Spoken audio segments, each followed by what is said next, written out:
Atas nama Bapa dan Putra dan Roh Kudus, amin. Shalom Aleichem bersama manusia.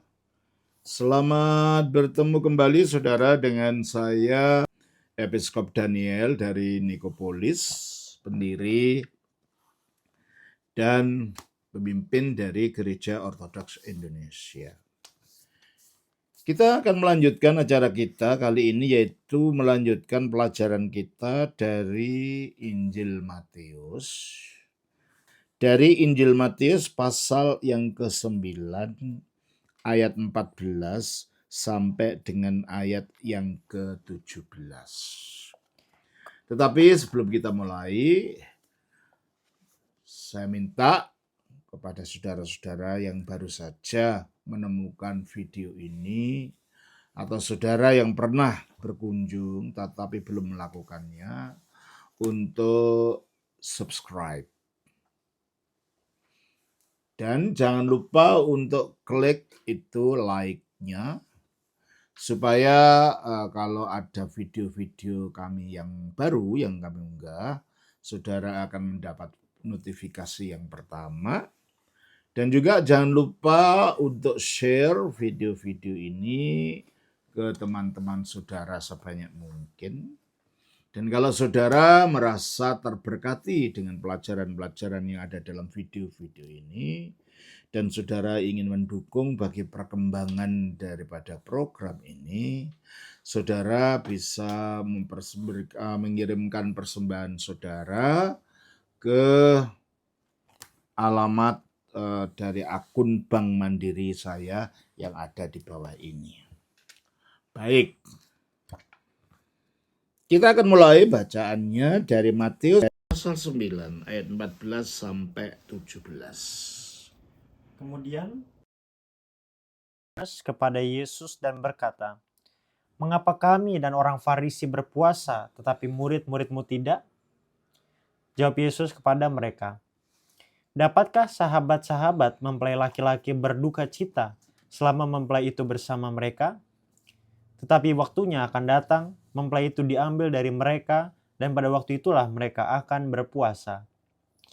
Tidak seorang pun menambalkan secari kain yang belum susut pada baju yang tua, karena jika demikian kain penambal itu akan mencabik baju itu, lalu makin besarlah koyaknya. Begitu pula anggur yang baru tidak diisikan ke dalam kantong kulit yang tua, karena jika demikian kantong itu akan koyak, sehingga anggur itu terbuang dan kantong itu pun hancur. Tetapi anggur yang baru disimpan orang dalam kantong yang baru pula, dan dengan demikian terpeliharalah kedua-duanya." Terima kasih. Kemudian datanglah murid-murid Yohanes kepada Yesus. Jadi pelayanan Yesus itu sejaman dengan pelayanan Yohanes. Dan baik Yesus maupun Yohanes sama-sama punya murid. Tetapi kelihatannya cara Yesus mengajar dengan cara Yohanes mengajar itu berbeda. Terutama dalam hal praktek-praktek keagamaan yang ada. Karena dikatakan murid Yohanes tanya kepada Yesus, "Mengapa kami dan orang Farisi berpuasa, tetapi murid-muridmu tidak?" Di sini kelihatan bahwa Yohanes itu masih berada dalam ranah praktek-praktek agama Yahudi. Dia seorang guru yang mengajarkan agama Yahudi itu sendiri. Sedangkan Yesus, meskipun tetap berpijak pada ajaran Taurat, tetapi dia memberi makna yang baru dari praktek Taurat itu. Sehingga ketika muridnya Yohanes ini berpuasa seperti orang-orang Farisi, tapi muridnya Yesus tidak. Oleh karena itu, Yesus mengatakan di dalam Matius pasal 5 ayat 17 sampai ayat yang ke-19. Janganlah kamu menyangka bahwa aku datang untuk meniadakan hukum Taurat Ya, atau secara kitab. prinsip Yesus tidak meniadakan hukum Taurat. Umpamanya ajarannya tentang kasih. Tetap landasannya hukum Taurat juga. Coba kita baca di dalam Matius 22. Ayatnya yang ke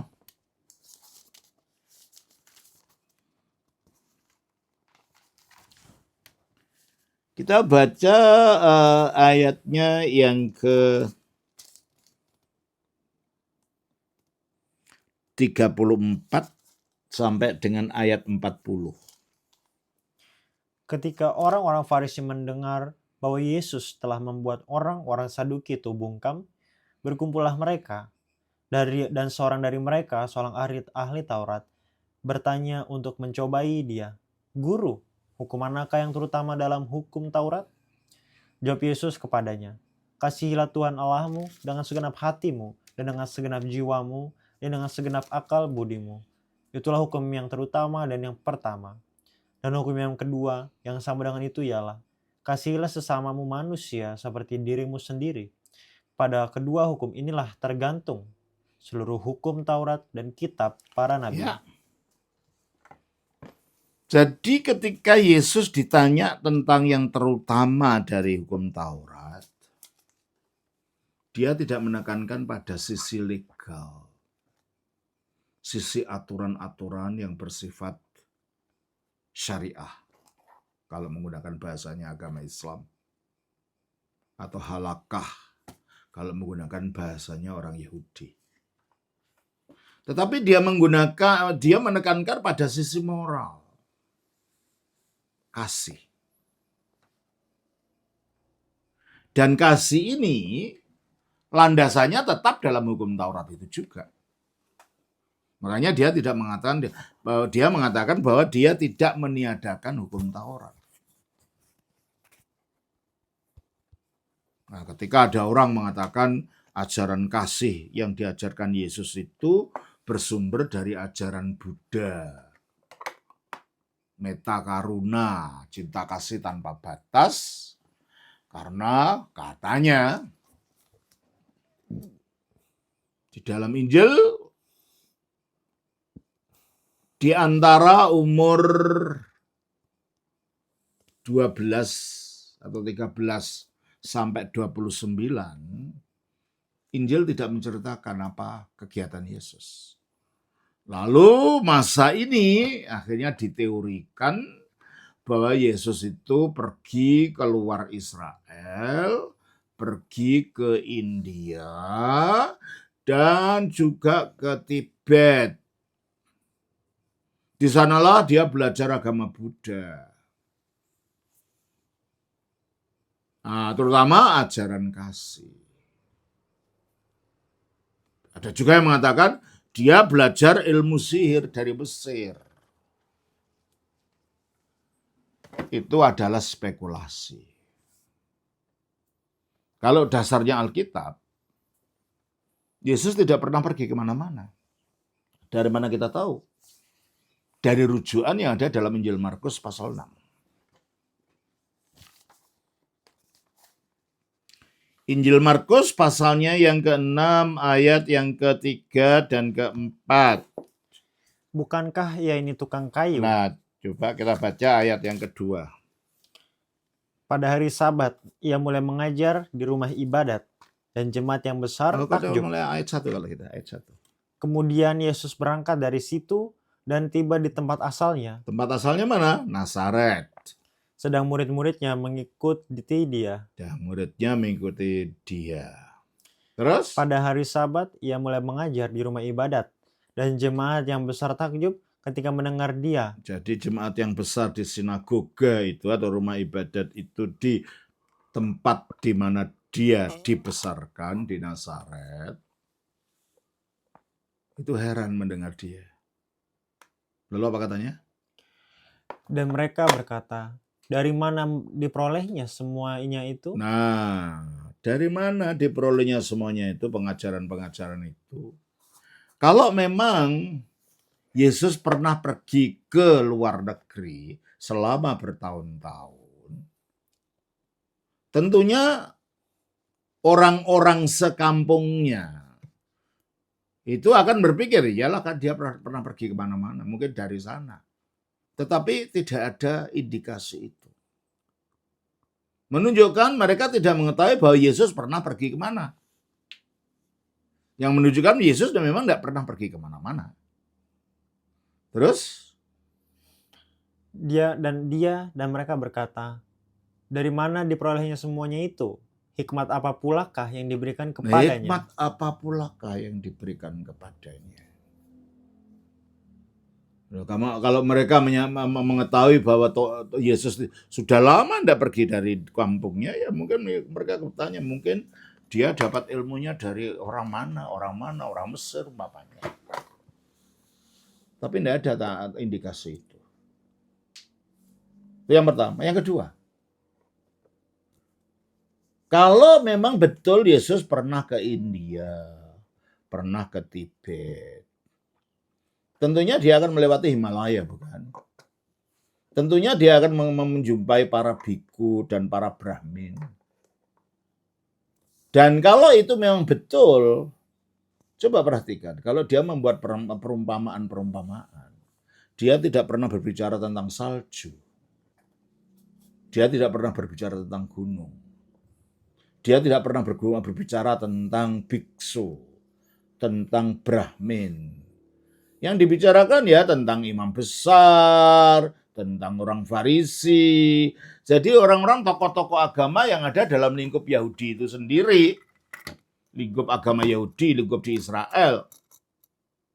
Dan juga yang dibicarakan dalam perumpamaan-perumpamaannya tentang orang menabur.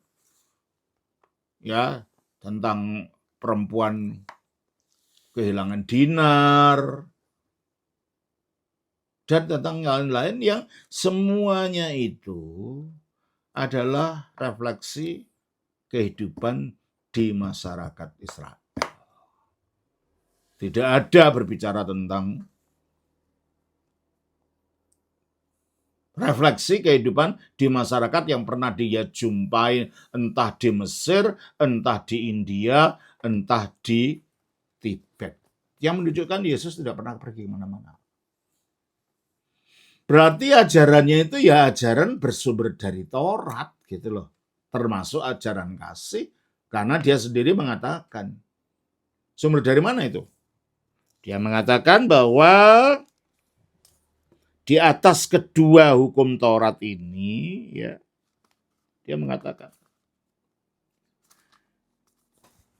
di atas kedua hukum ini pada kedua hukum inilah tergantung seluruh hukum Taurat dan kitab para nabi.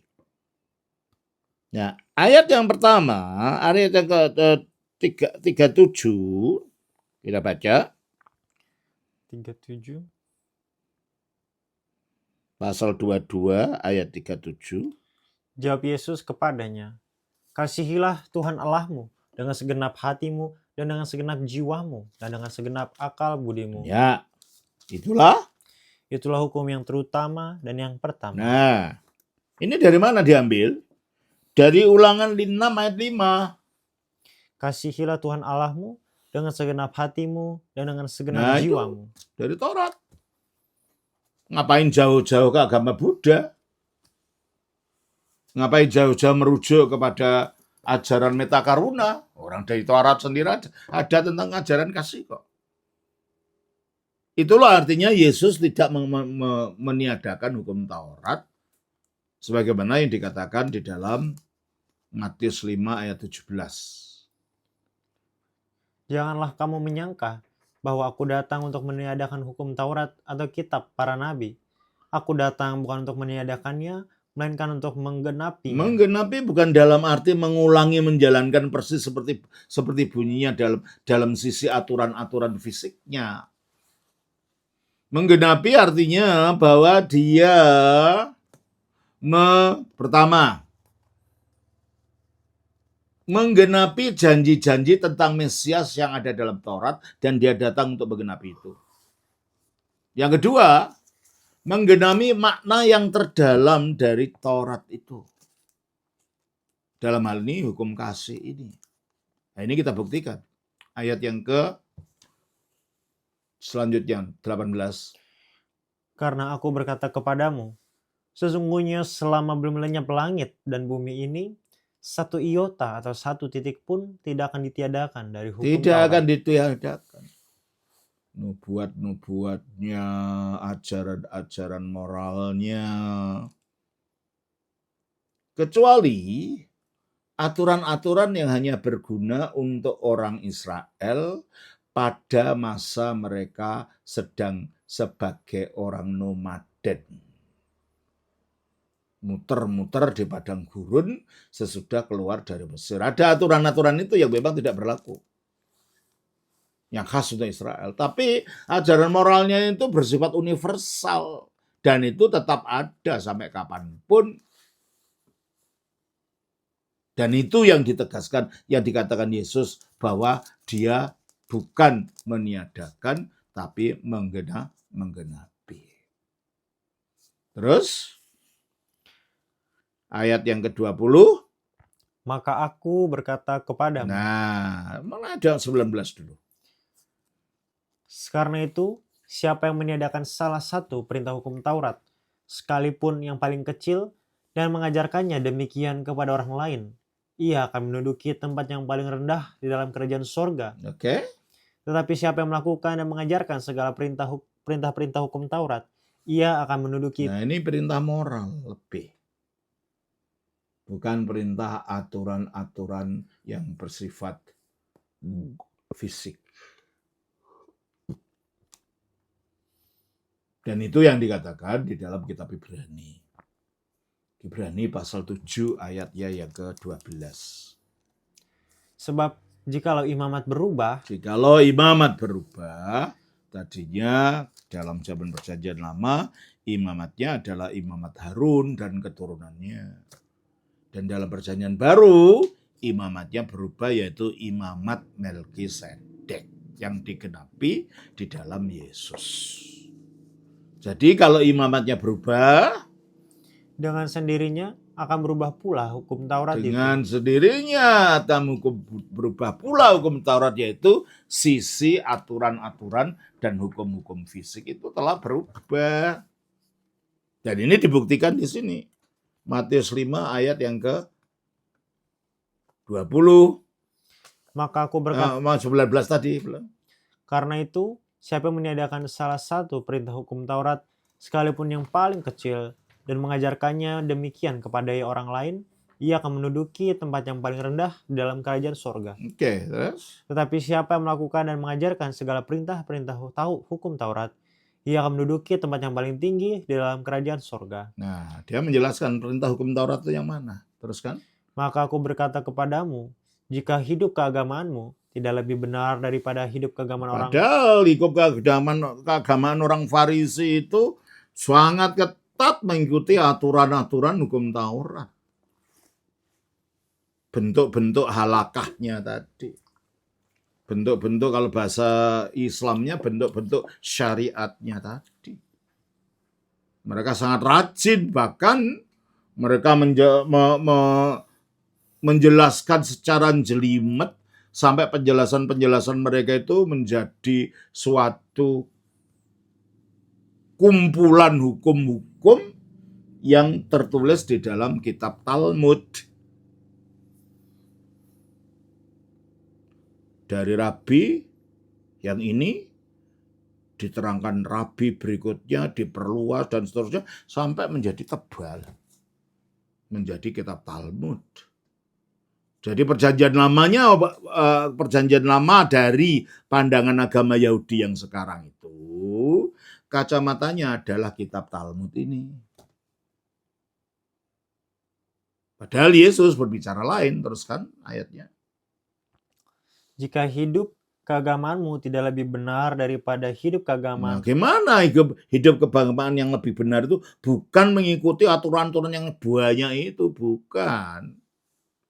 Terus? Ahli-ahli Taurat dan orang-orang Farisi Sebab kalau aturan yang lebih banyak itu orang Farisi sudah melakukan itu. Nah, bagaimana yang lebih benar hidup keagamaan dari orang-orang Farisi kalau mereka sendiri begitu ketat menjalankan aturan-aturan tadi. Lalu apa yang dimaksud kalau gitu? sesungguhnya kamu tidak akan masuk ke dalam kerajaan Ya, sorga. kalau tidak mengikuti orang Farisi lebih tinggi dari orang Farisi, kamu tidak akan masuk kerajaan surga. Terus? Kamu telah mendengar Nah, ini yang dimaksud. yang, Kamu telah mendengar apa? yang difirmankan kepada nenek moyang kita. Jangan membunuh, siapa yang membunuh harus Nah, dihukum. ini dari hukum Taurat, tapi bukan sisi syariah, bukan sisi halakahnya, tapi sisi moralnya. Kamu telah mendengar apa katanya? Kamu telah mendengar yang difirmankan kepada nenek moyang kita. Jangan membunuh. Siapa yang membunuh harus dihukum. Oke. Itu menurut Taurat secara sisi halakah. Sisi legalnya. Barang siapa membunuh harus dihukum. Terus? Siapa yang berkata kepada saudaranya kafir harus dihadapkan. Teruskan tadi jarang dibunuh. Ada yang Tetapi- kurang. Ada yang kurang. Tetapi aku berkata kepadamu, Tetapi aku berkata kepadamu. Berarti dia membedakan dari apa yang bunyi secara harafiah Taurat tadi. Aku berkata kepadamu. Dia mempunyai otoritasnya sendiri untuk memahami Taurat itu bagaimana dijalankan. Terus? setiap orang yang marah terhadap saudaranya Mengapa marah? Ya karena membunuh itu asalnya dari kemarahan. Maka Yesus merujuk pada akar permasalahannya. Sebelum kamu membunuh, selesaikan sumbernya pembunuhan itu. Apa dari kemarahanmu? Terus? setiap orang yang marah terhadap saudaranya harus dihukum. Siapa yang berkata kepada saudaranya kafir harus dihadapkan. Nah, kafir itu kata-kata yang bersifat menghina, menjelekkan di situ. Bahasa Yunaninya raka. Barang siapa berkata raka akan Harus dihadapkan ke mahkamah agama. Berarti kenapa orang mengatakan kata-kata jelek pada orang lain? Karena diisi dengan kebencian dan kemarahan tadi. Jadi memendam rasa benci, keluarlah dari mulut kata-kata kebencian, kata-kata penghinaan. Terus? Dan siapa yang berkata jahil Jahil artinya bodoh. Itu dari bahasa Arab, jahil. Bodoh, dungu. Itu harus diserahkan ke dalamnya neraka. berarti kalau yang gitu menyala-nyala. menjalankan hukum Taurat yang lebih benar dari orang Farisi itu bukan menjalankan dalam arti makin menambah-nambah aturan, bukan itu. Tetapi akar daripada moral tadi. Kalau pembunuhan akarnya dari kemarahan. Kemarahan muncul kata-kata kotor, kata-kata penghinaan. Nah itu sebelum terjadi, sebelum muncul katanya dihukum, dibawa pengadilan. Artinya hentikan di situ dulu. Baru nanti tidak akan muncul kata-kata itu dan akhirnya tidak terjadi pembunuhan. Itu loh artinya. Yesus lebih menekankan akar batiniah daripada hukum Taurat itu. Dan itu yang akhirnya memunculkan hukum kasih tadi. Jadi itulah bedanya yang diajarkan Yohanes yang mengikuti para Farisi, yang sama dengan cara-cara orang Farisi dengan apa yang diajarkan oleh Yesus. Makanya kembali kepada Matius pasal yang ke-9 itu, ayat 14. Mengapa kami dan orang Farisi berpuasa, tetapi murid-muridmu tidak? ada. Bukan berarti Yesus tidak mengajar puasa, tapi ada waktunya puasa diajarkan. Nah, dia tidak mengajarkan pada waktu itu untuk membedakan apa yang akan diajarkan pada muridnya dengan cara-cara orang-orang Farisi, dengan cara-cara legalisme daripada agama Yahudi waktu itu. Bahwa bukti Yesus akhirnya mengajarkan juga tentang puasa. Dia memberikan caranya berpuasa. Kita baca dari Matius pasal 6.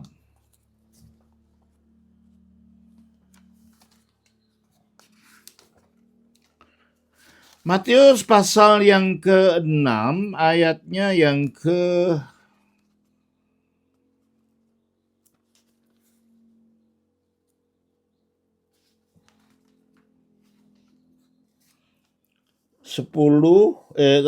16 sampai 18. Dan apabila kamu berpuasa, berpuasa. Bahasa Inggrisnya, kalau terjemahan bahasa Inggris, when you are fasting, bukan if you are fasting. Jadi puasa itu bukan pilihan, kalau if kan terserah kamu puasa atau tidak. Kalau when berarti nanti ada waktunya bahwa para pengikut Yesus itu memang akan berpuasa. Maka dikatakan, dan apabila kamu berpuasa, terus janganlah muram mukamu seperti orang munafik.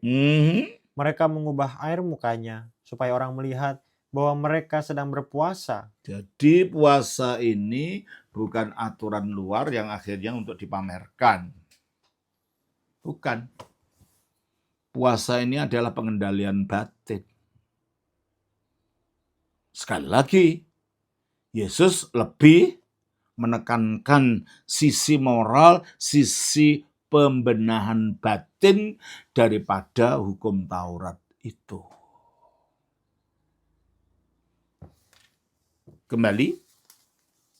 Jadi Yesus memang mengajarkan puasa dan itu terbukti orang ortodoks sampai sekarang tetap berpuasa.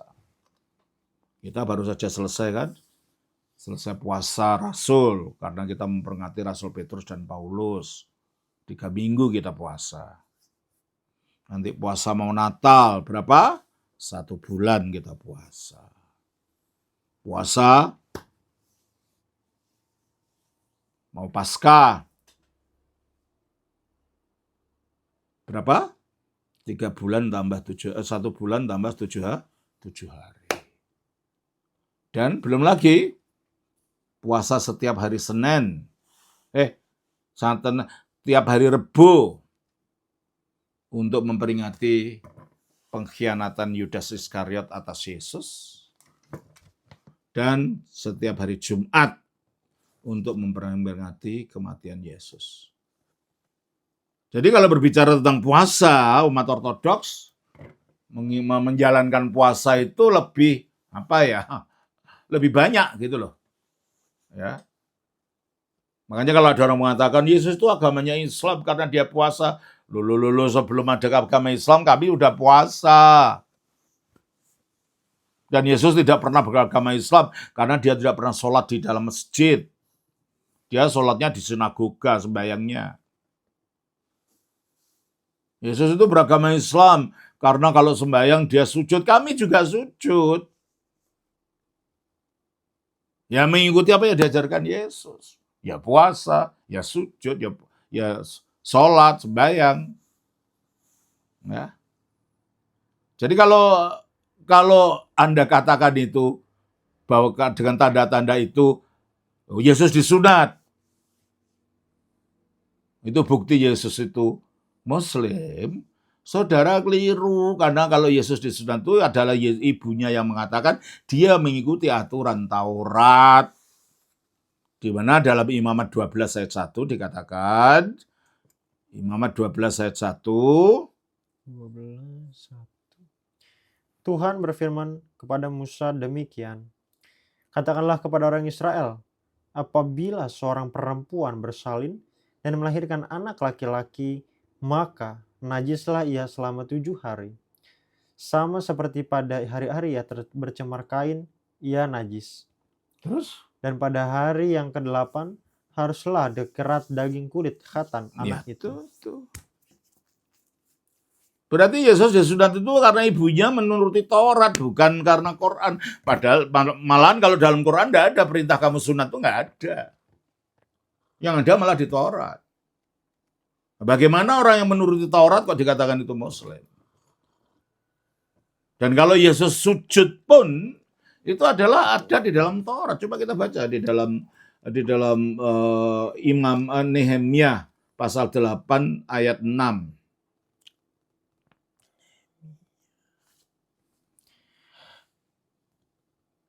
Lalu Ezra memuji Tuhan Allah yang Maha Besar, dan semua orang menyambut dengan amin, amin. Amin. Amin. Itu.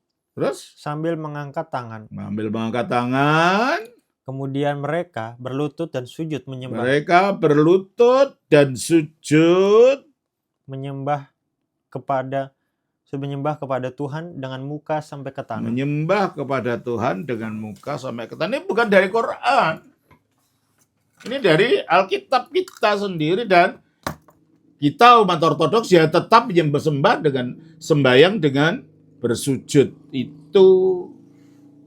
Ya kalau Yesus melakukan itu bukan karena dia itu Muslim, karena itu memang caranya orang Yahudi. Dan karena orang Ortodoks melakukan itu ya bukan karena mengikuti Muslim, tapi mengikuti Yesus. Begitu, ya. Mengikuti cara-cara yang dilakukan Yesus. Makanya selanjutnya dari Matius 9 itu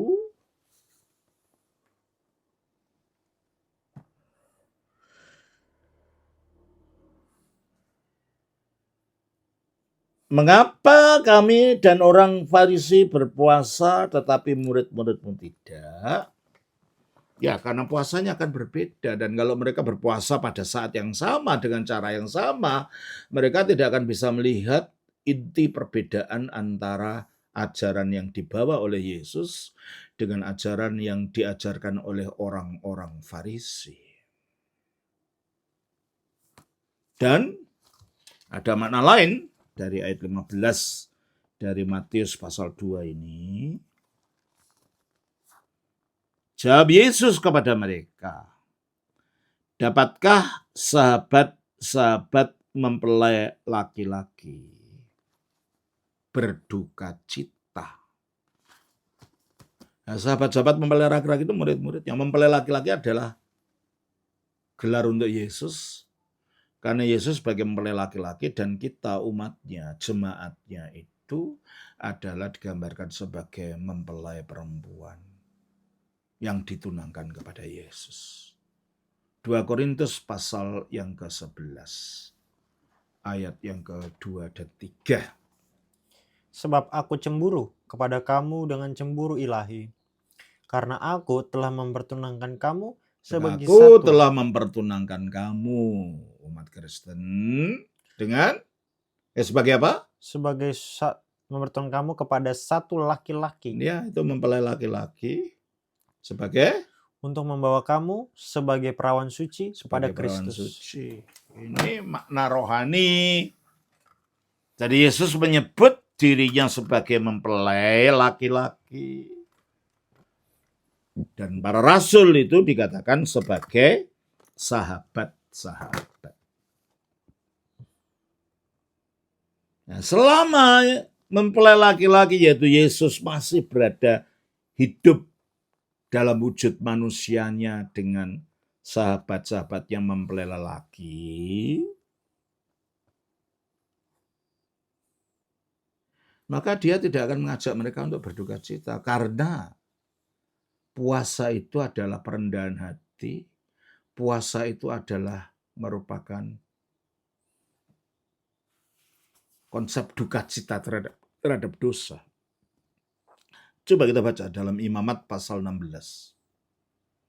Ayatnya 29 sampai 30.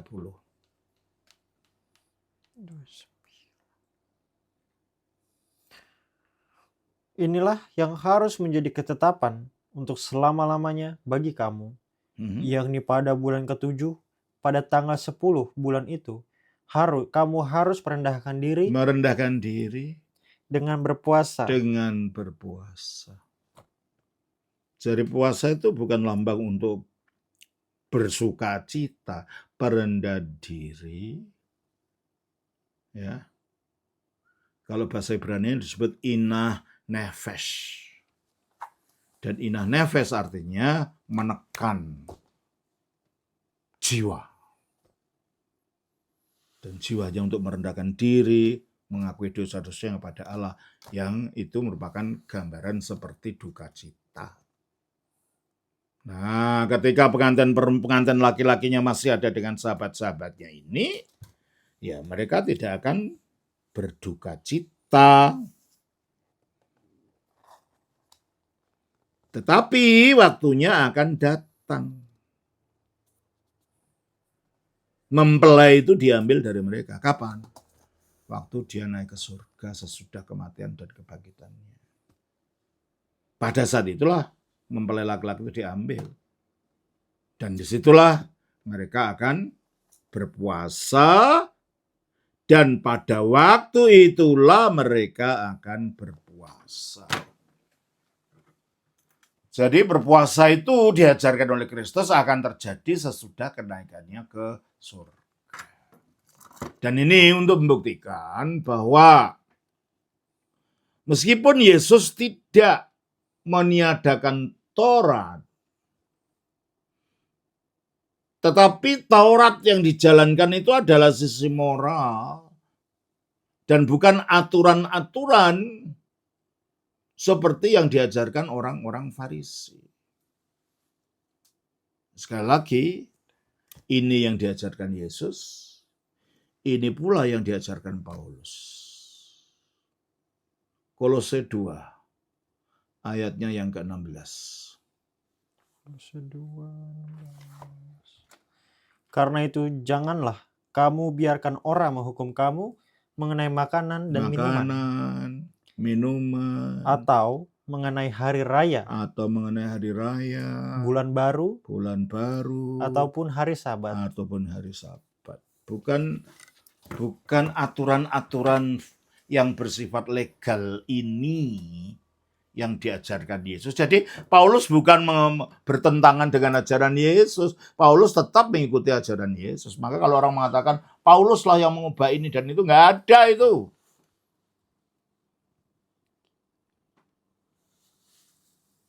Terus ayat 17. Semuanya ini hanyalah bayangan saja. Semua ini hanyalah bayangan saja dari apa yang harus datang. Terus? Sedang wujudnya ialah Kristus. Nah, Kristus yang mewujudkan, Kristus yang menggenapi. Jadi maknanya persis sama yang dikatakan Paulus ini dengan apa yang dikatakan oleh Yesus dalam Matius pasal 5 ayat yang ke-17 sampai 19 itu. Nah, ketika kita tidak mengerti makna yang dikatakan oleh Yesus itu, kita lalu mengatakan, oh, seolah-olah Paulus mengubah-ubah ajaran Yesus, seolah-olah ajaran Paulus bertentangan dengan ajaran Yesus. Ya, karena kalian membaca tanpa mengerti maknanya gitu loh. Akhirnya kitab suci kalian tafsirkan dari kacamata kitab suci kamu. Ya enggak pas dong. Kitab suci Kristen harus dimengerti dari kacamata kekristenan.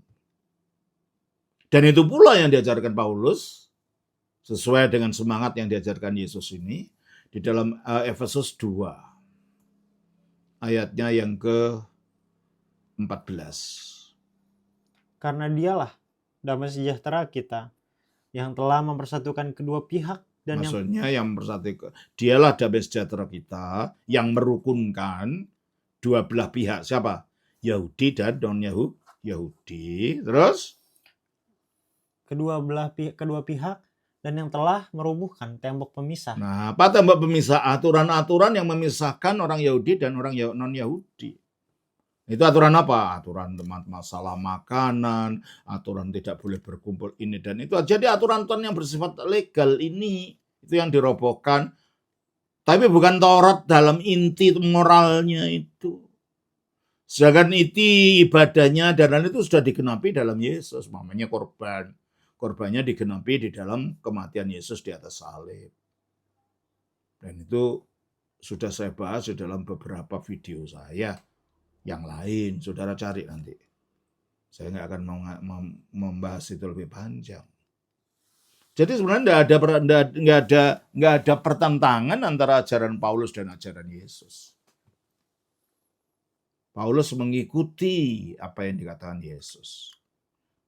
Dan Yesus menekankan sisi moral daripada hukum Taurat itu. Makanya dia mengatakan bahwa hanya setelah mempelai laki-laki itu diambil dari para muridnya, yaitu pada saat dia naik ke surga, pada waktu itulah mereka akan berpuasa. Jadi puasa mereka itu puasa setelah Yesus naik ke surga. Itulah sebabnya aturan puasanya sekarang yang mengatur adalah para rasul, dan itulah sebabnya kalau saudara tanya, dari mana itu aturan kamu seperti itu? Dari zamannya para rasul, itulah yang disebut sebagai paradosis. Ya, karena kalian tidak mengenal paradosis itu, jadi kalian tidak tahu bahwa itu ada, gitu loh. Ya, paradosis itu praktek dan ajaran yang disampaikan oleh para rasul secara lisan kepada gereja dan murid-muridnya yang akhirnya menjadi pemimpin gereja itu. Makanya akhirnya puasa itu tetap dijalankan sesuai yang diajarkan oleh para rasul. Mengapa begitu? Mengapa Yesus tidak melakukan puasa sama seperti cara-cara Yohanes Pembaptis atau orang Farisi? Karena Yesus membawa sesuatu yang baru. Makanya dikatakan dalam ayat 18, tidak seorang pun menambahkan secarik kain yang belum susut. Maksudnya, kalau secarik kain belum susut itu apa? Kain baru, masih baru dibeli di toko gitu loh. Kan belum susut itu, masih baru. Nah, ini maksudnya ajaran baru yang Yesus bawakan. Ajaran kehidupan baru. Tidak seorang pun menambahkan secarik kain yang belum susut pada baju yang tua. Lah, baju yang tua itu apa? Aturan-aturan dari Taurat seperti yang dimengerti orang Farisi. Jangan dicampur aduk. Nah, ini kan ada sebagai orang Kristen mau mencampur aduk antara Taurat dengan Injil. Maka muncullah ajaran-ajaran apa sih? Kekristenan akar Ibrani lah, kekristenan ke-Yahudian lah. Kekristenan orang Yahudian itu tidak diterima oleh orang Yahudi sendiri, tapi secara perjanjian baru juga tidak benar. Karena apa? Sekali lagi dikatakan di dalam Ibrani tadi. Coba kita baca lagi, Ibrani 7 ayat 14. Sebab telah diketahui semua orang. 7 ayat 12. Sebab jikalau imamat berubah dari imamat Harun ke imamat Melkisedek, dengan sendirinya akan berubah pula, maka berubah pula hukum Taurat itu. Aturan-aturan yang bersifat legal tadi. Ya, mencampur aduk akan itu keduanya berarti tidak ngerti mana Injil itu yang sebenarnya. Ya, terus tidak seorang pun menambahkan secarik kain yang belum susut, yaitu ajaran Injil yang baru, pada baju yang tua, yaitu ajaran orang-orang Farisi dalam tafsirannya terhadap Taurat, sebagaimana yang tertulis dalam kitab Talmud.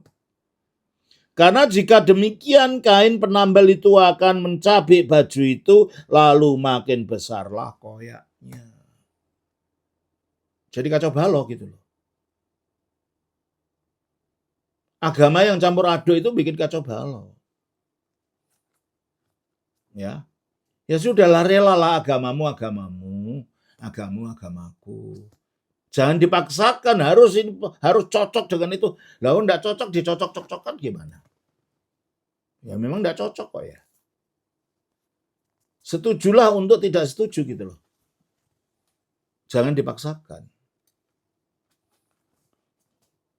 Ya. Begitu pula anggur yang baru tidak diisikan ke dalam kantong kulit yang tua.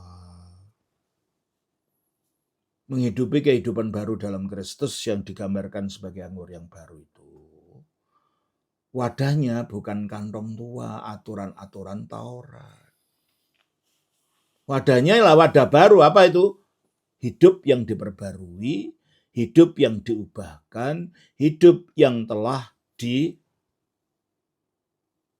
kuasa kehidupan baru dari Roh Kudus. Ayat 17 saya ulang lagi. Begitu pula anggur yang baru tidak diisikan ke dalam kantong kulit yang tua. Ya, karena waktu itu di Israel itu cara menyimpan anggur memang di kantong kulit kambing yang dikeringkan lalu dibuat kantong untuk menyimpan anggur. Karena jika demikian kantong itu akan koyak. Mengapa? Anggurnya akan makin mengalami fermentasi. Dan kalau mengalami fermentasi bisa meledak. Maka membuat kantong kulitnya jadi koyak. Sehingga anggur itu terbuang dan kantong itu pun hancur. Jadi jangan mencampur adukkan agama. Jangan mencampur adukkan keyakinan. Dan jangan memaksakan keyakinan yang lain harus cocok, harus sesuai dengan keyakinanmu yang memang beda. Pemaksaan itu akan merusak dua-duanya. Ya.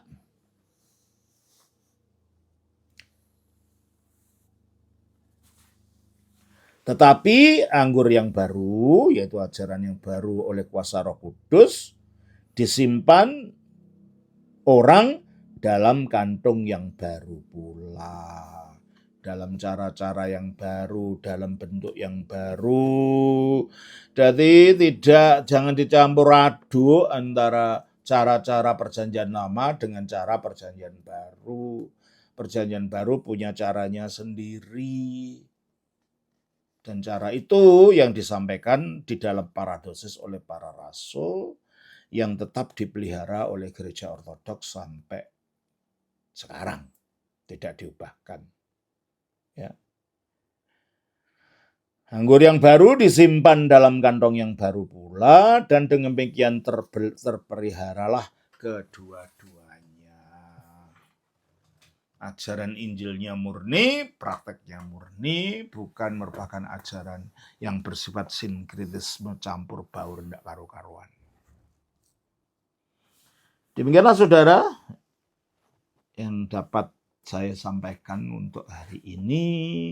Kiranya ini bermanfaat untuk saudara sekalian. Shalom.